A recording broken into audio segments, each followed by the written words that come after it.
Hello my dear students, welcome to your master chem channel. कैसे हैं प्यारे बच्चों? Very good. आज मैं क्लास 12 के बच्चों को वीडियो लेकर आया हूँ हेलो एल्केन हेलो अरीन से। आज का डिस्कशन होगा relative reactivity of haloalkanes towards SN1 and SN2 reaction. तो प्यारे बच्चों, ऐसा है ना कि यहाँ पर दो बातें आती है। स्टेबिलिटी ऑफ कार्बोकैटायन SN1 के लिए आता है और स्टेरिक हिंड्रेंस की बात अगर आती है तो SN2 के लिए। तो प्यारे बच्चों, जितने ही एल्काइल ग्रुप कम होंगे उतना ही स्टेरिक हिंड्रेंस कम होगा। स्टेरिक हिंड्रेंस क्या है? रुकावट। स्टेरिक हिंड्रेंस माने रुकावट, रोड़ा, बाधा। जैसे सड़क पर भीड़ है तो आपको दौड़ने में प्रॉब्लम होगी, वहां पर क्या है, एक तरह से मान लीजिए कि स्टेरिक हिंड्रेंस है। लेकिन सड़क बिल्कुल खाली है तो स्टेरिक हिंड्रेंस वहां पर नहीं है और आप आराम से दौड़ सकते हैं। बस वही बात यहां पर है प्यारे बच्चों। एल्काइल ग्रुप जितना कम होगा उतना ही स्टेरिक हिंड्रेंस कम होगा और न्यूक्लियोफाइल आसानी से अटैक कर लेगा। SN2 की बात करें, अगर SN2 रिएक्शन में जितने एल्काइलिक ग्रुप कम होंगे उतना स्टेरिक हिंड्रेंस कम होगा और न्यूक्लियोफाइल आराम से अटैक करके सब्स्टिट्यूट प्रोडक्ट बना लेगा। ये तो SN2 के लिए हुई। लेकिन प्यारे बच्चों, SN1 की बात अगर करते हैं तो स्टेबिलिटी ऑफ कार्बोकैटायन की बात आती है वहां पर। अच्छा, कार्बोकैटायन 3 डिग्री कार्बोकैटायन बहुत ज़्यादा स्टेबल होता है, ये चीज़ है। अच्छा, एक बात और यहाँ पर है, बहुत ही इंपॉर्टेंट है। हालांकि SN1 में एलाइलिक कार्बोकैटायन और बेंजाइलिक कार्बोकैटायन भी रिजोनेंस से स्टेबलाइज होते हैं, वो SN1 रिएक्शन देते हैं। ऐसा लगता है बच्चे कंफ्यूज हो जाते हैं। एलाइलिक कार्बोकैटायन वो सोचते हैं कि यहाँ स्टेरिक हिंड्रेंस कम है, ये SN2 का रिएक्शन होगा, लेकिन वहाँ पर रिजोनेंस स्टेबलाइज्ड है प्यारे बच्चों, वो SN1 रिएक्शन होगा। इसी तरह से बेंजाइलिक कार्बन भी SN1 रिएक्शन देंगे।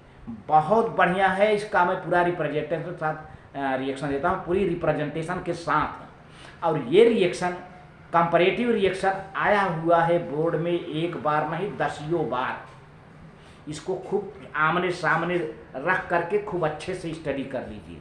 तो देखते हैं क्या होता है प्यारे बच्चों। ये प्यारे बच्चों, relative reactivity of haloalkanes towards SN1 and SN2 reactions. अब देखिए ये point wise. In SN2 reactions, the attack of nucleophile occurs from the backside on the alpha carbon। ये अल्फा कार्बन क्या है? जिससे हैलोजन जुड़ा होता है, जिस कार्बन से हैलोजन जुड़ा होता है, that carbon is known as alpha carbon, carbon carrying halogen. ठीक है। तो SN2 रिएक्शन में न्यूक्लियोफाइल बैक साइड से अटैक करता है, पीछे से अटैक करता है अल्फा कार्बन पर। अच्छा, प्रेजेंस ऑफ बाकी सब्स्टिट्यूएंट्स माने इंक्रीज्ड एल्काइल ग्रुप ऑन और नियर द अल्फा कार्बन के इर्द गिर्द अगल बगल जो है काफ़ी जब एल्काइल ग्रुप होते हैं, carbon tends to hinder block the approach of the nucleophile to the alpha carbon. तो ये क्या करते हैं? हिंडर करते हैं और रोकते हैं। जितने अधिक एल्काइल ग्रुप होते हैं ये बाधा क्रिएट करते हैं, हिंडर करते हैं न्यूक्लियोफाइल को वहाँ पर पहुँचने के लिए। कहाँ पर पहुँचने के लिए? अल्फा कार्बन पर। भाई न्यूक्लियोफाइल अल्फा कार्बन पर जाकर रिएक्शन करना चाहता है, लेकिन जब एल्काइल ग्रुप ज़्यादा बढ़ चुके होंगे तो क्या करते हैं? वे रोकते हैं, न्यूक्लियोफाइल को अल्फा कार्बन पर जाने से रोकते हैं या बाधा क्रिएट करते हैं ड्यू टू स्टेरिक हिंड्रेंस। तो इस बाधा को हम क्या कहते हैं? Steric hindrance. स्टेरिक हिंड्रेंस के कारण they hinder, they block the attack of nucleophile and this phenomena is known as steric hindrance and that makes the reaction difficult to occur. तो ऐसा रिएक्शन बड़ा डिफिकल्ट हो जाता है, बड़ी कठिनाई से होता है। The greater is the steric hindrance, slower is the reaction. तो प्यारे बच्चों, SN2 की बात करें तो जितना अधिक स्टेरिक हिंड्रेंस होगा, मतलब जितना अधिक एल्काइल ग्रुप होंगे उतना ही स्लो रिएक्शन होगा। Of all the alkyl halides, methyl halides are most reactive. Methyl halide की बात करें, मेथिल हैलाइड यानी हाइलोमेथेन की बात करें तो उसमें स्टेरिक हिंड्रेंस कम है क्योंकि केवल हाइड्रोजन हाइड्रोजन ही है इन SN2 reactions because they have 3 small hydrogen atoms and 1 alpha carbon. देखिए यहाँ पर, ये देखिए प्यारे बच्चों, यहाँ पर ये देखिए ये मेथिल क्लोराइड, मेथिल हैलाइड है, CH यानी CH3X है। अब देखिए ये उतना, अब पीछे से न्यूक्लियोफाइल लगा हुआ है ना, ये अटैक कर रहा बड़ी आराम से, क्योंकि ये हाइड्रोजन छोटे छोटे हैं, हाइड्रोजन की साइज काफ़ी छोटी है और आसानी से न्यूक्लियोफाइल यहाँ अल्फा कार्बन पर, ये अल्फा कार्बन है क्योंकि इस पर हाइड्रोजन जुड़ा हुआ है याद है, तो ऐसा कार्बन जिससे हाइड्रोजन जुड़ा हो उसको अल्फा कार्बन कहते हैं। न्यूक्लियोफाइल आसानी से अटैक कर ले रहा है, ये मेथिल हैलाइड है। लेकिन जरा यहाँ की बात करें प्राइमरी अल्किल हैलाइड, एक ठो CH3 है यहाँ पर, देखिए एक हाइड्रोजन को हटा करके यहाँ पर एक CH3 मिथाइल ग्रुप लगा है, बाकी CH है ना, तो ये थोड़ा सा दिक्कत आएगा, ये थोड़ा सा हिंडर करेगा, थोड़ा सा प्रॉब्लम क्रिएट करेगा, थोड़ा सा जो है ये अवरोध बाधा उत्पन्न करेगा, जिसको कहते हैं स्टेरिक हिंड्रेंस क्रिएट करेगा, और न्यूक्लियोफाइल अटैक तो कर लेगा लेकिन डिफ़िकल्टी के साथ अटैक करेगा। इससे तो यहाँ पर डिफ़िकल्ट के साथ अटैक होगा। अब आगे देखिए, अब इस हाइड्रोजन को भी हटा दीजिए, इस हाइड्रोजन की जगह पर इस हाइड्रोजन को यहाँ पर एक और CH3 कर दिया, एक मिथाइल ग्रुप यहाँ पर था, एक मिथाइल ग्रुप यहाँ आ गया है ना। अब ये भी प्रॉब्लम क्रिएट करेगा, ये भी प्रॉब्लम रोकेगा अटैक करने के लिए। तो यहाँ पर क्या होगा, न्यूक्लियोफाइल अटैक कर रहा है कितनी डिफ़िकल्टी के साथ अटैक कर रहा है। ये सेकेंडरी अल्किल हैलाइड है। अब यहाँ पर देखिए, ये तीसरा हाइड्रोजन है, ये भी मिथाइल ग्रुप में लग गया, मिथाइल ग्रुप। यहाँ पर बहुत very the reaction is very tough, very tough. Nucleophile को अटैक करने के लिए यहाँ से इन सबको पूरा जगह इसको नहीं मिल पा रहा है ना। तो ये सब इतना फैले हुए हैं, इतना एरिया, सरफेस एरिया इतना एक्वायर कर लिए हैं कि न्यूक्लियोफाइल को इस अल्फा कार्बन पर आने में प्रॉब्लम होती है।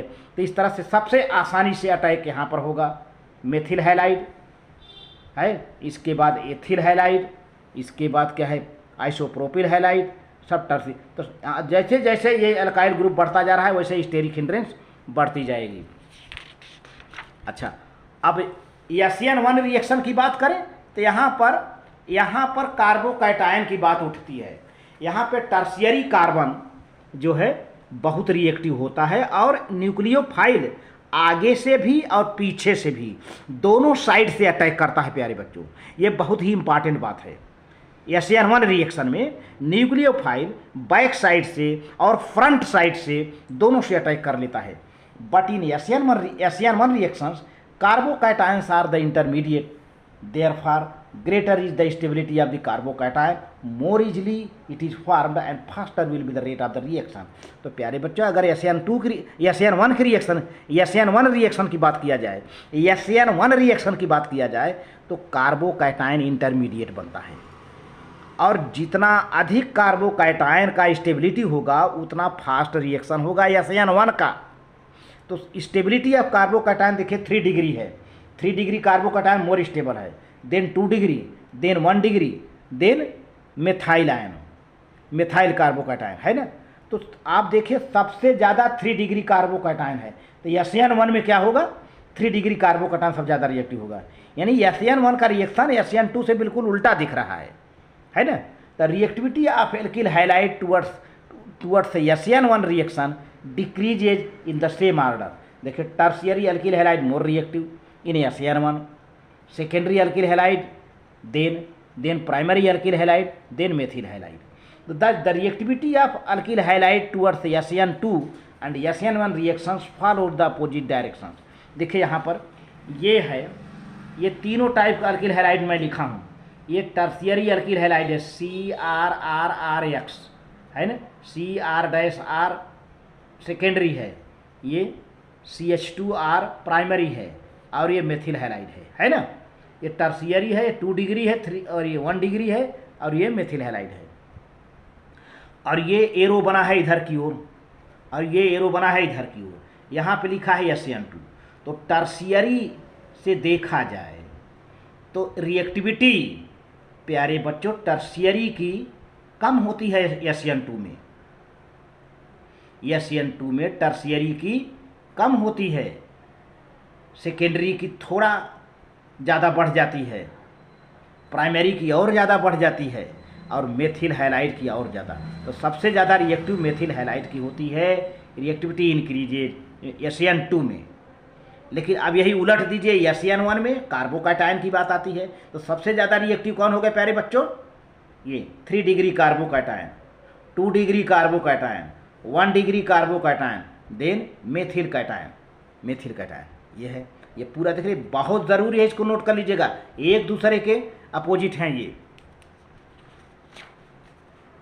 अच्छा, अब ये पांचवा पॉइंट जो कि सबसे इंपॉर्टेंट है, जिसमें बहुत ज़्यादा कन्फ्यूजन होता है एलाइलिक कार्बन में, एलाइलिक कार्बन कार्बोकैटायन में।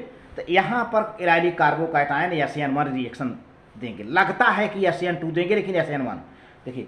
Further due to greater stabilization of the allyl and benzylic carbocation intermediate by resonance even primary allylic and primary halides, primary allylic and primary halides show higher reactivity in SN1 reaction than other simple primary halides.